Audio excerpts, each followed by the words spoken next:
Republicans' total victory on election night 2024 dealt a devastating blow to Democrats, Marxists, and wokeness, leaving many on the far left stunned into silence. And many moderate Democrats finally realizing what normal people have been saying for years. Their party and liberalism in general has gone off the rails. But we can't let up. If there's any chance of restoring our republic and bringing a sense of normalcy back to the United States, we have to send the woke-tards and anyone who spews their talking points back to the fringes of society where they belong. They were given an inch and they took a mile, so it's time to put an end to their cultural Marxism once and for all.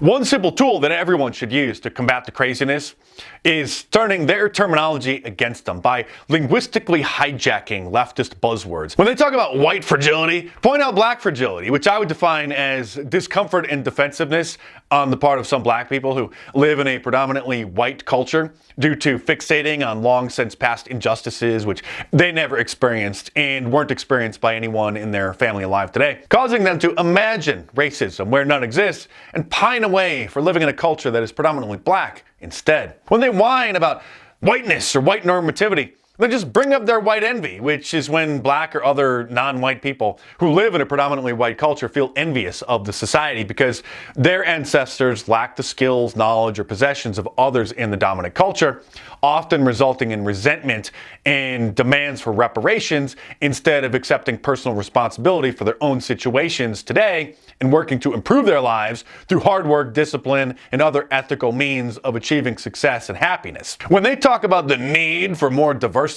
just call them anti-white. Don't play into their semantical games by acknowledging their made-up buzzwords and ridiculous false concepts. Every time they use their cultural Marxist terminology, use linguistic judo and turn it back against them. And mock them because the devil can't stand to be ridiculed. Doing this saves you from wasting your time engaging them in an argument about why they're wrong and insane, because these people aren't going to follow logic. They're illogical. And just chuckle at them, laugh at them, mock them. Don't take their concerns seriously, unless it's your boss or you run the risk of being fired. We should all start highlighting the systemic anti-whiteism, which they call diversity, equity, and inclusion, to make it clear that anti-white racism isn't just occurring in isolated instances from a few individual black people or organizations, but instead, anti-whiteism is so pervasive, it has become woven into American culture through Black Lives Matter activism and the liberal media constantly demonizing white people and whiteness, and the Democrat Party trying to paint white people as if they're the evil elite bourgeoisie oppressing the proletariat. And again, the term anti-whiteism needs to become the common word used in place of racism when talking about anti-white racism because of the deeply rooted associations and preconceptions that people have with the word racism. Just invoking the word racism always conjures up a frame that it's something white people do to non-whites. And the very word is basically an anti-white slur. So a completely different word should be used when talking about anti-white racism, or at the very least, a clear distinction be made by describing it as anti-white racism, not just racism. That is, as long as the ADL, the Anti-Defamation League, the Southern Poverty Law Center, and Wikipedia don't hijack the term and get a false definition to stick by claiming it's a white supremacist code word, which they will likely attempt to do, just like they've done with It's Okay to Be White, cultural Marxism, and white pride. Even mentioning the percentage of black people in relation to the percentage of violent crimes they commit in the United States, i.e. 1350, is deemed a numeric hate symbol by the thought police. Wikipedia has officially declared cultural Marxism, the term, to be not just a conspiracy theory. It's a conspiracy fact, obviously, that the Marxists are waging a cultural war against the West and white people, but Wikipedia calls it an anti-Semitic conspiracy theory because being called an anti-Semite is a lot scarier than being called a racist.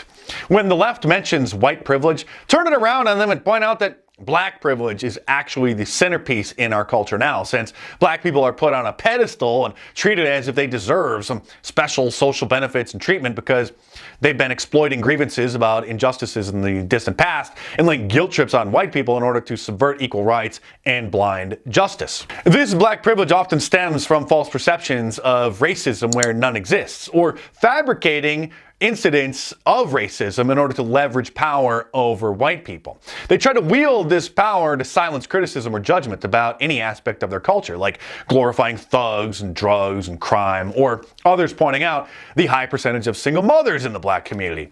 Black privilege goes far beyond giving them jobs they're not qualified for in the name of diversity, equity, and inclusion, the fancy new term for affirmative action. It also grants them the benefit of not being charged with anything when they commit crimes, or being given light sentences out of concerns that putting them in jail instead of releasing them on probation would reflect poorly on black people as a group. So in the 21st century, many are often allowed to just escape justice.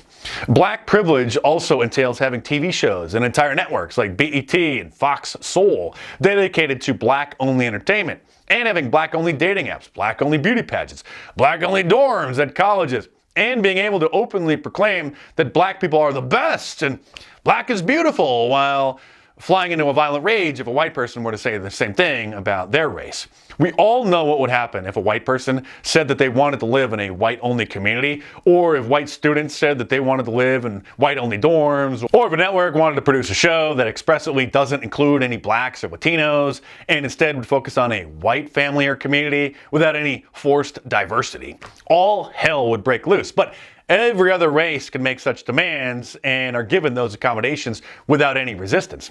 But beware, because cancel culture has gotten so strong that your career could be destroyed in an instant by saying many of these obvious truths. Not everyone is in a position to loudly or firmly push back against anti-whiteism or LGBTQism, but we do need people who are confident that they can weather the storm that may come their way if they do, or else the country and our culture will probably be irreparably damaged, if not destroyed. My book, The War on Conservatives, will give you plenty more to think about. It's a deep dive into the most pressing issues we're facing as a country and puts everything into a clear perspective and contains the language and concepts that you can use to better understand and articulate what's going on and how to fight back. While a lot of information overlaps with what I cover on my YouTube channel, it goes much, much deeper. And there are certain topics that aren't safe to talk about on YouTube for obvious reasons. The enemy could save clips of them out of context and make them go viral in their own liberal cesspools and cause a lot of problems. But thankfully, the left doesn't read books. So if you want the complete uncensored story with nearly 1,000 footnotes, sourcing everything, and want to support my work, then head on over to Amazon.com or click the link in the description below. Oh, and by the way, The War on Conservatives is now also available in hardcover as well from Amazon. My books age like fine wine. So order The True Story of Fake News, Hollywood Propaganda, How TV, Movies, and Music Shape Our Culture, or The War on Conservatives today. And of course, there's a link to the Amazon listing in the description below. So click it and head on over there and check them out.